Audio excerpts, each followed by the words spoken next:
Mark எழுதிய நற்செய்தி அதிகாரம் 6 இறை வசனங்கள் 34 முதல் 44 முடிய. அவர் கரையில் இறங்கிய போது பெருந்திரளான மக்களை கண்டார். அவர்கள் ஆயரில்லா ஆடுகளைப் போல் இருந்ததால் அவர்கள் மீது பரிவு கொண்டு அவர்களுக்கு பலவற்றை கற்பித்தார்.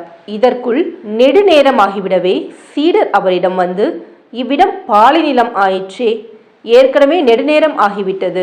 சுற்றிலும் உள்ள பட்டிகளுக்கும் ஊர்களுக்கும் சென்று உண்பதற்கு ஏதாவது அவர்களை வாங்கிக் கொள்ளுமாறு நீர் மக்களை அனுப்பிவிடும் என்றனர். அவர் அவர்களிடம், நீங்களே அவர்களுக்கு உணவு கொடுங்கள் என்று பதிலளித்தார். அவர்கள், நாங்கள் போய் 200 தெனாரியத்திற்கு அப்பம் வாங்கி இவர்களுக்கு உண்ண கொடுக்க வேண்டும் என்கிறீரா என்று கேட்டார்கள். அப்பொழுது அவர், உங்களிடம் எத்தனை அப்பங்கள் இருக்கின்றன, போய் பாருங்கள் என்று கூற, அவர்களும் பார்த்துவிட்டு, 5 அப்பங்களும் 2 மீன்களும் உள்ளன என்றார்கள். அவர் எல்லாரையும் பசும்புல் தரையில் அமர செய்யும்படி சீடர்களை பணித்தார். மக்கள் 100 பேராகவும் 50 பேராகவும் வரிசை வரிசையாய் அமர்ந்தனர்.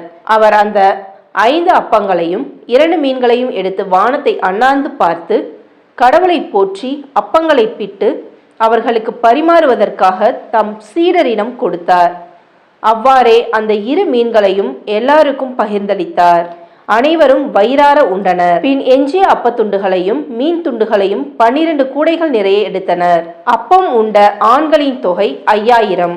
இது கிறிஸ்துவின் நற்செய்தி. கிறிஸ்துவே உமக்கு புகழ்.